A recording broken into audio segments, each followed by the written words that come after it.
Good morning, everybody. Thank God for another day just to be in the land of the living. For truly, this is the day that the Lord has made. Let us rejoice and be glad in it. I am so glad to see another day that I have never seen before. Aren't you glad? Aren't you glad that you're still alive and in your right mind and have all activities of your limbs? God is a good God. Yes, He is. Yes, He is. So today I just want to talk about, just waiting on God to send him or waiting on God to send her.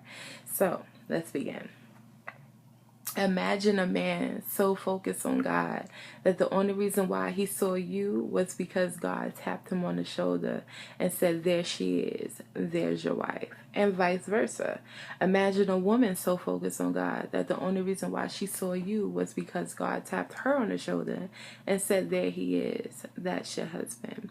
That's why I love the story in Genesis 2, and I believe it's 18 through 25. I love the story because it shows God's love for us and how he knows exactly what we need.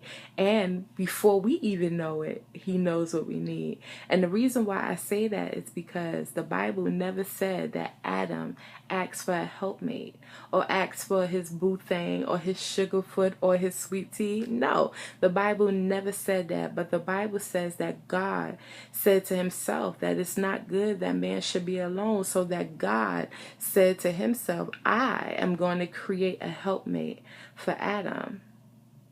And that's where we get it confused, because a lot of times we say, I'm going to go out there and find my Adam because he's taking too long to come. No, God said he's going to create this Adam for you. So be patient, so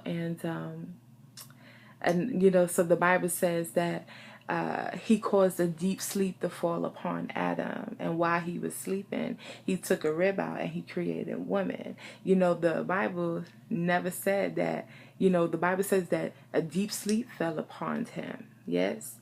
So he was asleep. He never knew or was not aware what was going on. He didn't know what was happening. He was asleep. But God knew.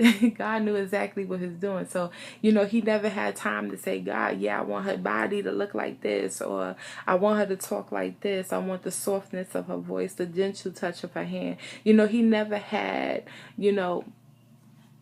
a time to tell God what he want or what he would love in a woman. But God, out of the greatness of his mind, created woman perfect for her Adam. And understand that God is creating man perfect for you. So while you are sleeping, God is creating. I'm going to say it again. While you are sleeping, God is creating. And I'm going to take it a little farther. While you are working, and then when you are resting, God is creating. God is creating your mate for you. The Bible say that God brought her to Adam. He brought her before Adam. She didn't go on her own and pursue Adam. No, God brought her to Adam. And the Bible also say that God brought every living thing upon the every living creature to Adam, and Adam named him. But something happened where Adam saw her. The Bible says that when Adam saw her, he said, now this is flesh of my flesh and bone of my bone. Something happened, something caught him and said, this is not something that's ordinary. This is not something I should take lightly, but it's by the Spirit of God that gave him the understanding that this is mine. This is who I've been waiting for, and I didn't even know I was waiting, So it's very important that you wait and understand you wouldn't know it, because the Bible is two things. The reason you will know that it's him. The Bible says that he brought her before him. And, so God going to bring you before the one you supposed to be with. He's just going to put y'all in a space in the same area, and y'all just gonna know this is weird. I keep running into this person. I wonder why. Not only that, there's gonna be a connection that y'all gonna have. Y'all just gonna know something's up spiritually. So wait on those things. Just don't rush it. Don't get out there and just go before God. Wait on God. Don't go before him. That's very important. Don't go before God. Don't get tired and just say, I'm tired of waiting.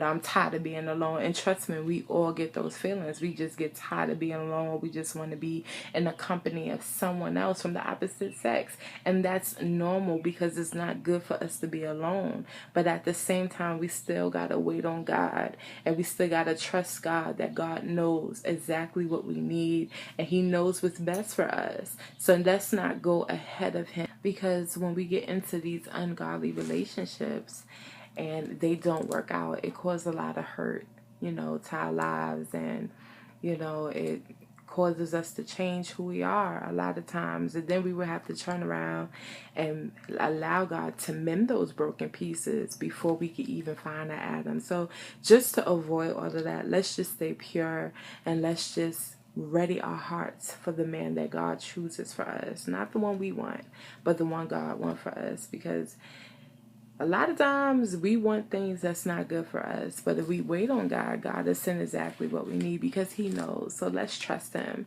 And yes, I'm single. I have dated and I did my thing, and I had to mature to the point where I'm like, God, I'm just waiting on you. I'm tired of being hurt.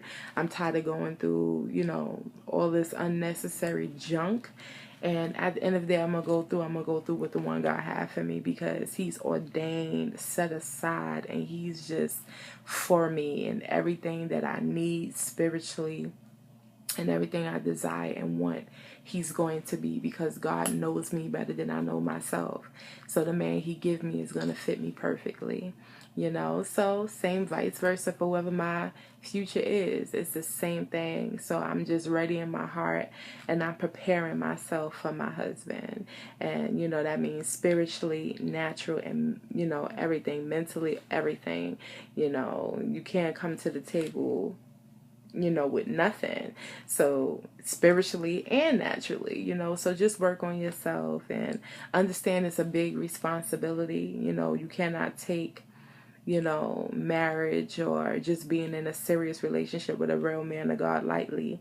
You have to be strong prayer wise. You have to be able to hold a good conversation and know what you're talking about. So same thing for the man, pursuing the woman. You have to come to the table with some things. You can't just say, I want you. God said you mine. It just don't work out like that. So, young women, young men, be encouraged, because God have that person for you. And if I can do it, I know you can do it too. So let's stay pure. Let's stay holy. Let's stay saved. And let's stay best. Thanks for watching. Bye.